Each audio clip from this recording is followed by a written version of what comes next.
Good evening, everybody. So, if you haven't heard me speak before, come across us before, this is, for those who might not be able to see from the back, it says it across the bottom, cybersecurity and artificial intelligence. Artificial intelligence is related to one part of what we do. Everything we do is cybersecurity related. And I will be taking questions at the end. I do have to catch a train, so I can't be around at the end of the event, but I'll take questions obviously at the end of the presentation. And normally when I'm talking to investors, I get the odd question about people's own cybersecurity or cybersecurity of something else they've invested in, and that's fine. So I'm quite happy to take questions on cybersecurity because I am a cybersecurity specialist, not just a specialist CEO. So I'm happy to take questions on either of those. This presentation follows our interims, our financial years, January to December. So I'll be making comments on that. And there's been a couple of updates in the market. The most significant update in the market is we've now seen, in the last few months, we've seen the first GDPR fines for cybersecurity breaches, and I'll be touching on those as well. So in terms of what we do, there's a range of things, and I'll take them down from the left-hand side first. So the biggest growth area we've got at the moment is emergency response. So people get hacked and they call us. We have retainers out there with people, and they can call us 24/7. And 24/7, they can call us within 1 hour. We have people gathered, ready to advise them on the telephone, and if necessary, go on site. And that's the fastest growing area of the business. It's delivered by the team that also do managed security. So the next one, managed security, we have 2 security operations centres because hackers don't work office hours. You actually see peaks in hacking activity on weekends, bank holidays. So you're more likely to be hacked at 2 a.m. on a Sunday morning than you are 1 o'clock on a work day in the afternoon. So we operate one in Yorkshire, if you haven't worked it out from the accent, and the other Brisbane, Australia.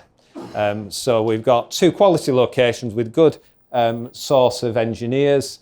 We train a lot of people directly from university. We have an apprenticeship program. We can train people from school. So we train people in security operations, and then people buy that as a 24/7 managed service. So the biggest growth area there is we deploy devices that detect breaches, and then we alert the clients for those breaches. That's where we deploy artificial intelligence.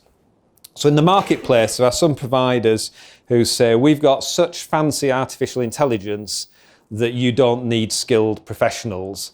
The artificial intelligence will do everything to detect a breach. We fundamentally disagree with that because nobody's artificial intelligence is that good yet.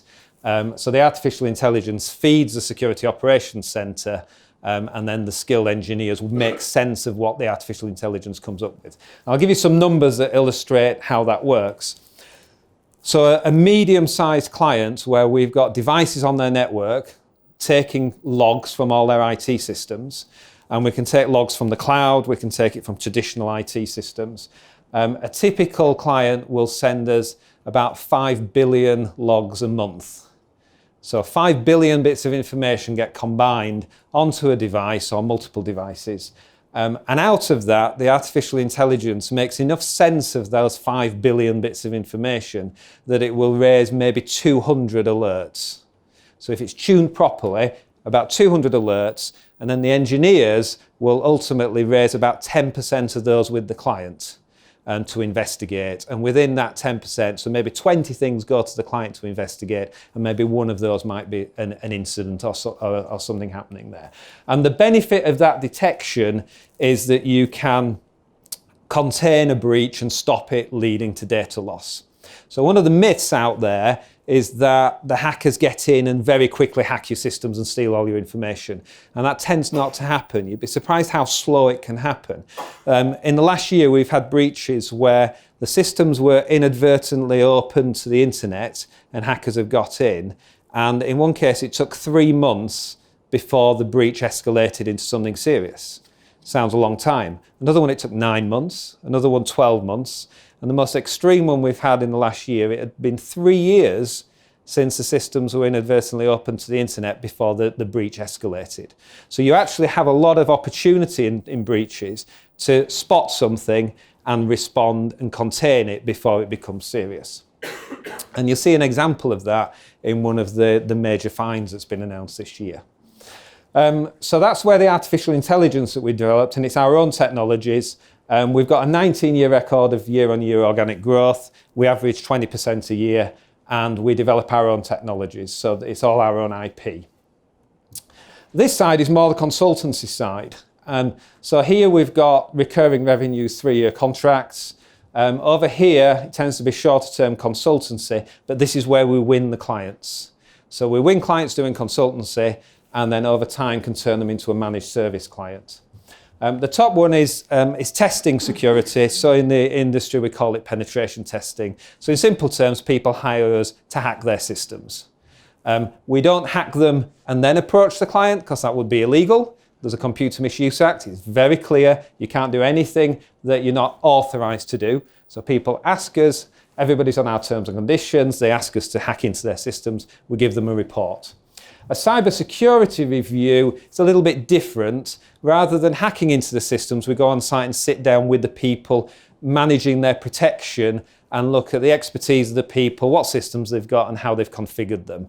So we come at it from a different perspective. We then have a range of certifications that, depending on the organisation, these certifications can be good to either make more sales or to satisfy the information commissioner that you've done the right thing. If you do have a breach and you're potentially going to get fined, you can say, look, we tried to do the right thing, here's our certifications. And they fall into a few different groups. The Cyber Essentials is a UK certification for SMEs. So a small organisation without much IT expertise, it's a good way of getting a good basic level of cybersecurity. Larger organisations, there's an international standard, ISO 27001. So a little bit like 9001 for quality, 27001 is the equivalent for cybersecurity. And then if somebody's handling payment cards, there's an industry standard worldwide called the Payment Card Industry Data Security Standard, or PCI DSS. And dependent on the standard, we either act as a consultant and somebody else does the certification, or if the certification works where it's the same person, then we'll do both of those roles. But if we have to choose one or the other, either the consultant or either with the assessor, we'll always choose to be the consultant, because that's the better way of developing a relationship with the client. The market, we're UK based, we win all our clients in the UK. It's estimated at about 3 billion, so we've got quite a big market to go at. Breaches are happening all the time, it's becoming more of a board issue, and the big change is the GDPR legislation. So the GDPR legislation that you will have got really sick of a year ago, because you were getting all these largely unnecessary emails asking you to reconfirm your details, and everyone got a bit bored with it. That was about people doing legal things with data. Had they collected data in a legal way? Had they got the right permissions, etc.? And there's fines that can be allocated for people doing naughty things with data. But the other side of GDPR is fining people for having a breach. So when I started doing this more than 20 years ago, the fines for a data protection breach were actually a personal fine for a director. So you'd think that would have been quite an incentive for people to sort out security. But that personal fine for directors was a maximum of £50. So not a lot of incentive. Then a new Data Protection Act came out and it went up to 500,000. And now GDPR makes it 2% of global turnover. So a big change, and you'll see some of the fines that have resulted from that. So we've got a significant opportunity to scale the business, and we've got pipeline of opportunities at record levels. This illustrates the size of the problem. These are the number since we started back in 1999-2000. These are the number of new technical vulnerabilities in IT systems that are discovered and published worldwide.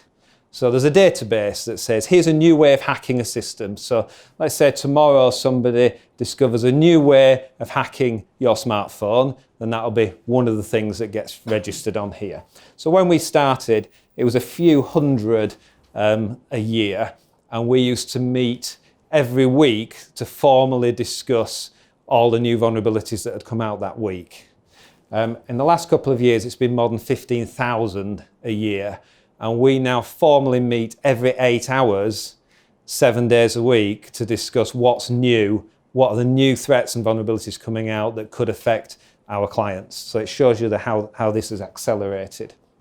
So the technical problem of systems becoming insecure and being open to hackers is getting worse and worse. So the IT industry isn't sorting out cybersecurity. The problem is getting worse, and that's why you see so many breaches. So the fines, these have been announced, they're actually announced in the first week of July, and up to that point, the 2% of turnover was theoretical, and we hadn't seen it in actual practice. So there have been fines since the GDPR legislation, but those fines related to breaches before the legislation, so the $500,000 limit still applied. But British Airways got hacked after this became law. They were actually incorporating on their website where they sold tickets some advertising, and that was run by some code that was being brought in from a third party. So in other words, they'd made a decision to go for more sales and do sales and marketing over and above security. Because a security person would have said, oh no, it's a bit risky incorporating somebody else's code on our website where we're selling tickets and taking payments. Let's keep it as simple as possible. So they put sales ahead of security. And the people who were providing that code got hacked. Their site got hacked as a result, and they lost 500,000 customer details. And the Information Commissioner announced in July that they intend to fine them £183 million, which equates to 1.5% of group turnover. So the percentage applies to the ultimate owner of the organisation. So you can't carve off a small business to do your dangerous things and limit the fines. Marriott Hotel, you could say we're unlucky, but they got fined for 7 million customer records, which relate to the UK. They actually lost 339 million guest records. And this was a chain of hotels they bought called Starwood Hotels. They bought them in 2016, and in 2018 they discovered that they had been hacked for the last 4 years. So the hack actually started 2 years before they bought them. And the Information Commissioner said they're going to fine them £99 million, which is 0.6% of group turnover. And the thing that the Information Commissioner said in this case is lack of due diligence. So if you buy somebody without proper due diligence, the cyber attack was already ongoing, and then it took them another 2 years to discover it, which goes back to what I said, that attacks can take a long time to play out. So the attack went on for 4 years, and they get a fine as a result. It's going to be interesting to see where else in Europe, given that GDPR is across Europe, which other countries also add fines onto that. So they've been fined there for only 7 million of the 339 million things that they lost. So you can see a big change from £50 per director. We're now into some serious numbers, so a material risk for organisations. The next thing we'll look out for is how smaller organisations get treated. So we've seen what can happen to larger ones. And the other thing to look out for is a significant change with GDPR. Is if you've taken your personal data and outsourced its processing to a third-party IT provider, then under the previous to GDPR, you held the risk. So if that provider got hacked, then you got the fine. And then you look at your terms and conditions and find there's a limit of liability and you can't recover it. GDPR gives them also a liability. So in theory, if a third party causes the breach, they could get all the fines. So it'd be interesting to see how this plays out in the next few years. And when there's breaches caused by a third party, how are the fines allocated? Is it you that gets fined if it's your data because you haven't managed that third party properly and got the right security in place and done the right due diligence against that supplier? Or do they get all the fine because it's them that ultimately caused the breach? So expect this to play out over the next few years. This is the start. This just answers the question, are they going to be serious on the fines and issue the fines of up to 2%? So the answer is yes. But then we've got further things that will play out over the next few years. So we updated our interims in June.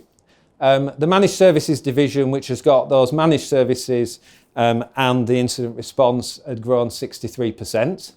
But we saw a decline in consulting revenue. So in the first half of the year, we saw, and other people have seen a similar thing in our sector, people delaying things, uncertainty, and that for us impacted on consultancy. I've got a slide on post-period, and that's now been reversed, but I'll come on to that.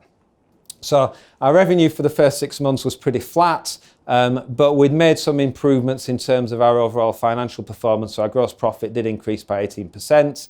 And our EBITDA losses, because we're coming to the end of the investment period following flotation, that dropped from £500,000 the year before to 0.19 million. We got 59 new clients. That's a rate increase on 18% on the year before. And the partner program, which is new, we've got a new channel to market, which is recruiting partners, which we started recruiting those in January. And they generated 70% of the new client wins and started contributing to revenue as well.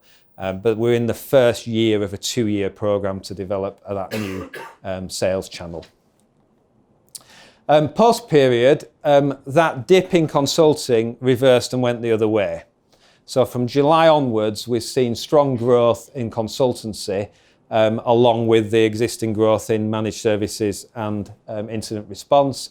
So in July, we were 42% up on the same month the year before, and that took us into profit, so £100,000 profit for that month. And when we released these in September, we said record levels of consulting bookings in Q3 and Q4. So Q3 was a record, and we have seen that continue into Q4. So a reversal of what happened in the first half of the year. We had £400,000 of cash on the 6th of September when we reported this, but we also had an unused bank facility of £500,000. Cash has continued to grow, and for us, profit turns into cash very quickly. It's a very simple business in terms of financially. If consulting grows ahead of managed services, you've got a little bit of working capital requirement because the consultants like to be paid every month. If it's managed services, there's some upfront costs when somebody signs a managed service contract, so that tends to be cash positive. But broadly speaking, profit turns into cash. Trading in line with expectations. Allenby are our broker, and they make their research note public. So on our website, you've got a link into their research note, so it is available to smaller investors. And for the full year, we're on track to be EBITDA profitable, and that's what we reported in September. What that will give us for the year, these are the two forecasts from Allenby. So the forecast there for this year and next year, and then profitability growing into next year. This is when we IPO'd. About a third of we put a third of the shares in the market when we IPO'd. The management team, nobody sold any shares at IPO. That's all organic growth. We've never done any acquisitions, and there was no significant investment since the start. It was originally funded by some family and friends, and me putting £50,000 on credit cards twice and mortgaging to pay that off. Those were in the nice days when mortgages were easy to refinance. We've established key performance indicators in the last couple of reporting periods. So in addition to growth, looking at the split between consultancy and managed services.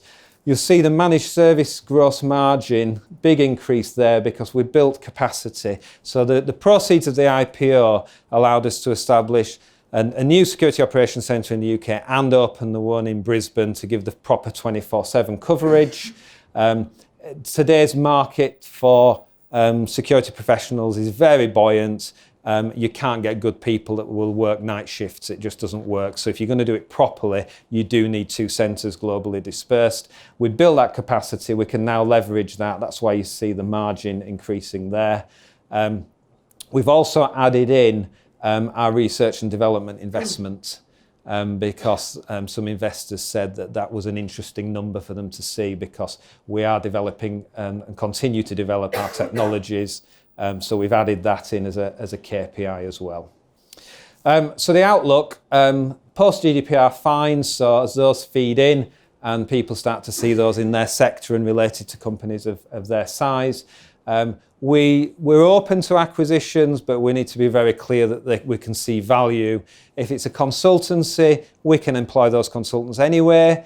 And if there was a technology we needed, we would just develop that technology. So our main strategy is organic growth, but we'll look at acquisitions if we think they'll add value. Increasing that focus on managed services. So our intention is to grow the managed service recurring revenue, and we've been successful in that the last couple of years. Keep leveraging that capacity that we built in the IPO, and then growing the profitability. And the sales partner channel of opening up resellers, that's a 2-year program. The aim is to have 200 partners by the end of next year, and we're recruiting them at the rate of about 10 a month. So we're on track in terms of the development of that. So in summary, organic growth, cybersecurity, it's an issue for every board. All the boards of everybody that you have invested in will be talking about cybersecurity. We still see strong demand despite the uncertainty in the UK, and the regulation and the fines is driving those sales. And continued development of artificial intelligence. It's not a magic bullet, it doesn't replace people for the foreseeable future, but it allows us to do things that weren't possible before we used those sorts of technologies. Okay, thank you very much. I'll take questions. You have to excuse me, I haven't read the IPO document, but can you just give us a bit of a colour as to the rationale behind the listings? I think you listed, was it a couple of years ago? Or Yeah, end of 2016.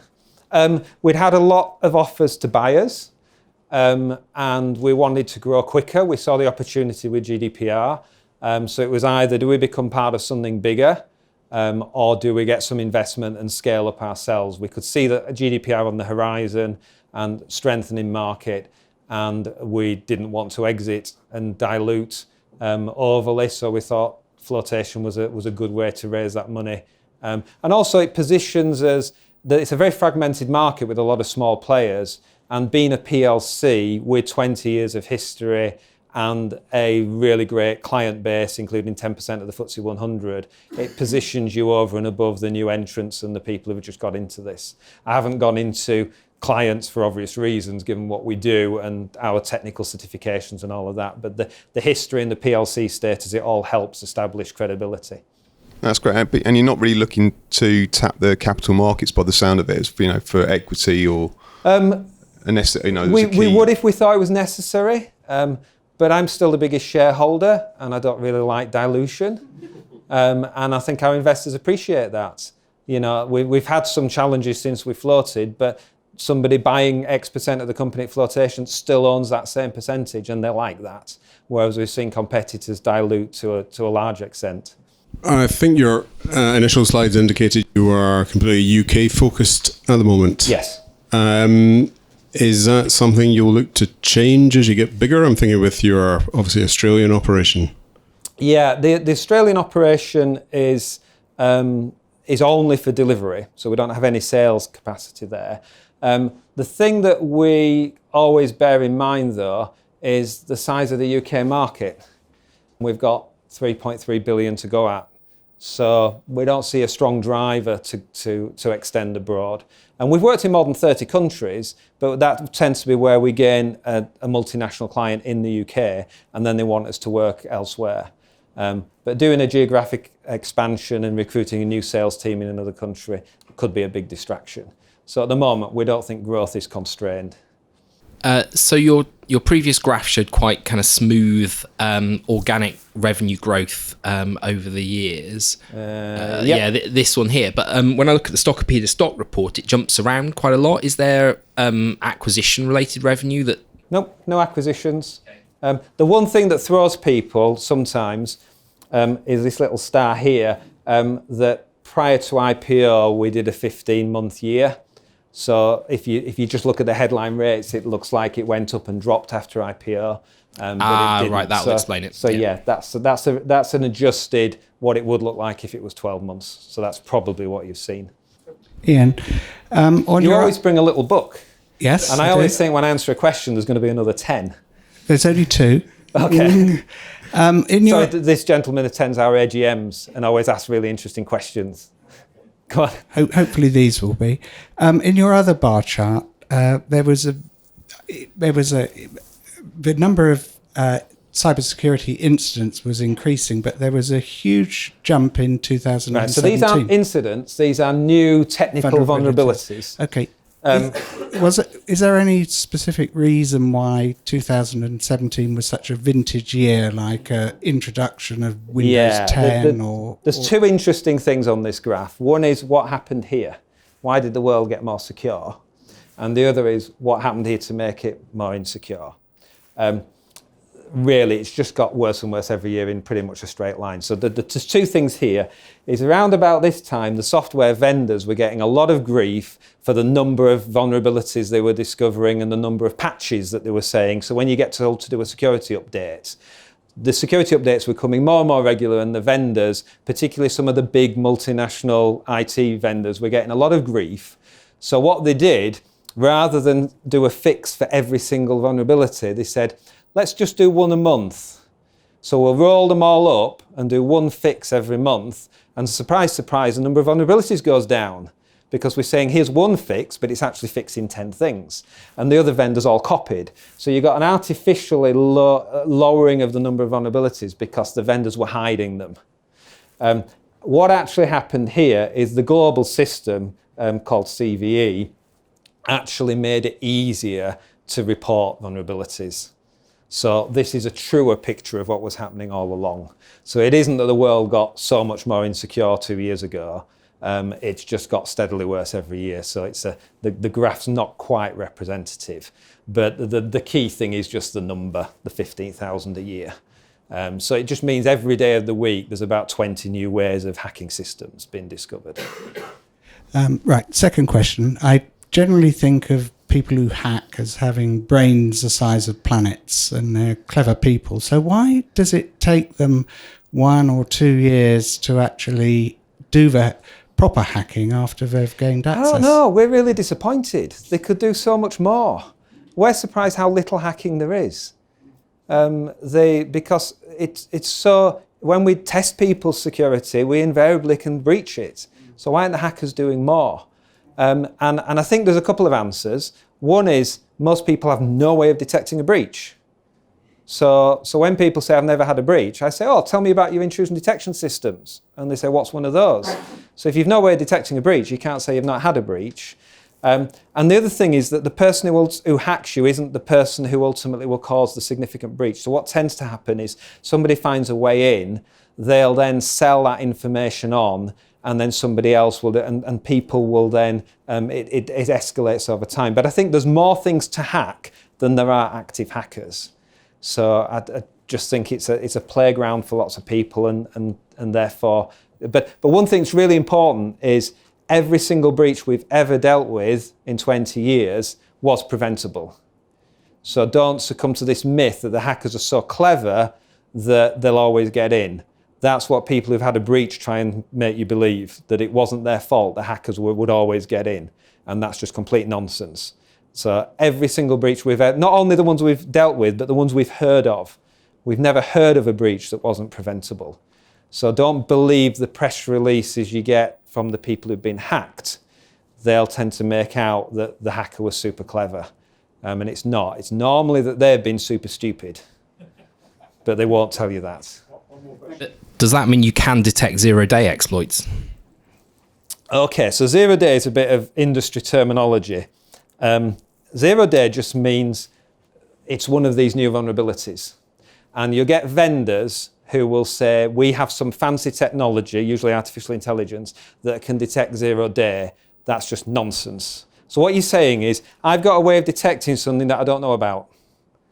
Well, that's got to be nonsense. You don't need to be a specialist to know that. You cannot guarantee that you can detect something that's never been seen before. What you can say is if you've got a history of blocking things and detecting things, and that's worked very well, and you've got a good track record of doing that, the chances are that you will be able to spot these new things. But security professionals have a habit of focusing on the really unusual and the really esoteric and the completely unlikely to ever happen to you. People don't get hacked with the 0 day, the brand new, very clever thing. They get hacked because they've done something daft. So the professionals can tend to focus on the really interesting and unusual. And actually, cybersecurity is actually, apart from incident response, which is exciting, to do it properly is actually quite boring, because it's about doing IT really well and consistently, and doing things to a high standard, and documenting things and managing things well, and just doing IT really well. And most people don't do it. So people just do things too quickly, and they have to force projects through, and they don't understand it, and all the pressure is about getting the new product out, and then they cut corners, and then they have breaches. Ian, thank you very much. Fantastic. Okay. Thank you very much.